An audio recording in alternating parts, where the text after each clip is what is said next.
Hey, what's up? Trav here at Books, Builds, and More, and today is a 2-for-1 review special on Lewis Carroll's The Adventures of Alice in Wonderland and its sequel, Through the Looking Glass.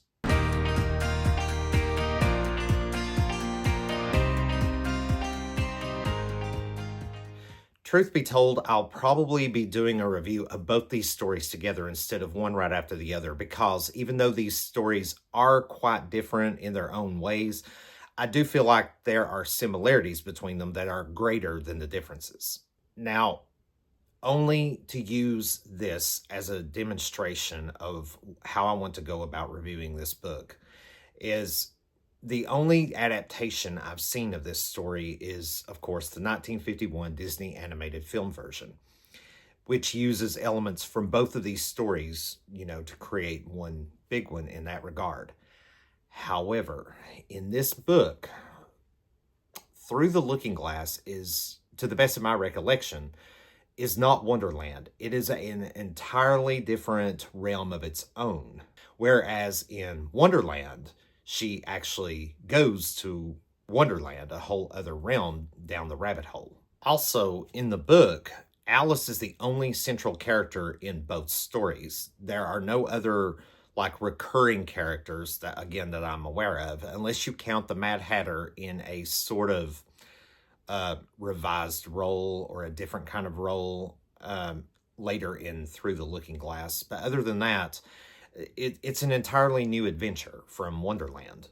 So one could watch the film like I did and go into this with those kind of expectations and, be kind of befuddled because you don't see Tweedledee and Tweedledum until Through the Looking Glass. They're not anywhere in Alice in Wonderland. Also, things like the story of the walrus and the carpenter and all the oysters and all that jazz were not until Through the Looking Glass. So yeah, there was a mixture in that film, but not in this book. It was two entirely different adventures. And having said that, I just want to stay on the book because that's all I want to review in this video. But like I said, I'm going to review both the stories together.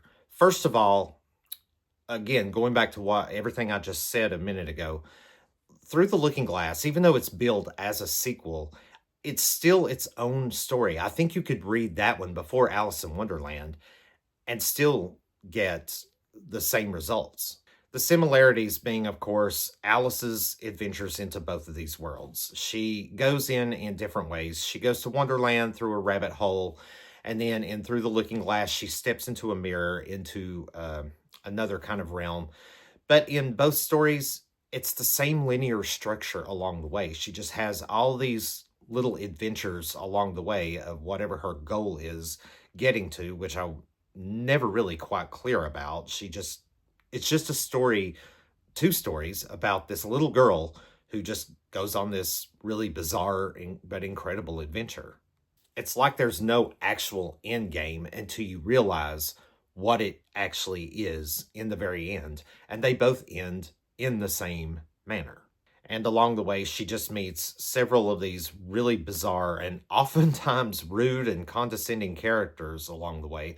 So it kind of brought down the enjoyment of the story a little bit, because there were characters in here that I personally just really did not grow to care about at all because of just how they were portrayed and written, and which was kind of a bummer. But that's not to say every character was like that. There were definitely a few amicable characters in here, but not by much.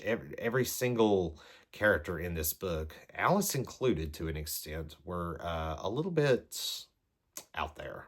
Now, being that this is a fantasy book, and it clearly is by the writing and the imagery in the book and the way things are worded, and just the overall nonsensical way things go throughout these stories, it is definitely meant for a much younger demographic. However, I do feel like the writing in both of these stories is on a level that's kind of mature enough to be appealing for anyone of any age. So yeah, I do agree with that. Now, one reason why I say there's a maturity level in the writing in this is, despite the fact that on the surface this reads a lot like a simple child's adventure story, I do feel like there is an overpinning theme throughout on that's based on the notion of logical versus illogical, because there are so many, just the look of so many ways of doing things between the characters, and I did find that to be quite clever in the writing. However, a lot of that got really annoying really fast, and the attitudes and actions of a lot of the characters did not help my enjoyment very much of this book.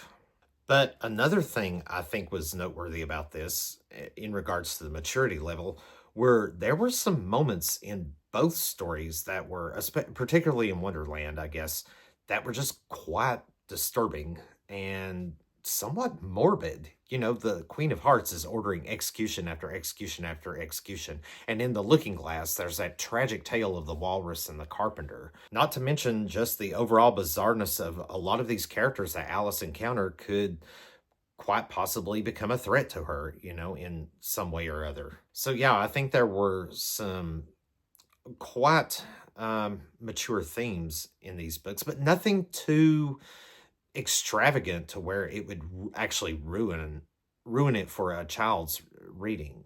And yet, despite a lot of the unpleasantries in these stories, they weren't without a certain sort of charm to them. The characters and the situations provided some great imagination work, if nothing else.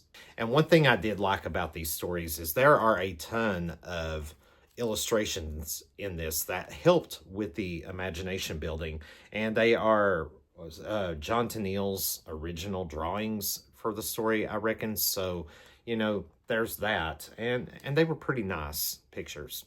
A bizarre book gets a bizarre way of rating. I'm going to rate both these stories and this book overall as an even 3 stars. It's a middle of the road read.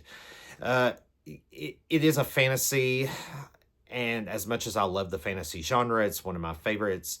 This just wasn't up to my level of personal preference of the genre. So will I ever reread this? No.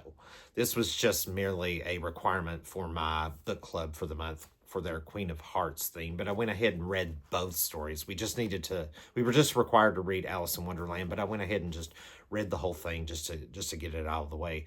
But still, I mean, I am glad I read it. It's not my favorite, but I can't rate it any lower than a 3, because I feel like there are some things about it that don't deserve to be that low, despite the negative things I did say earlier.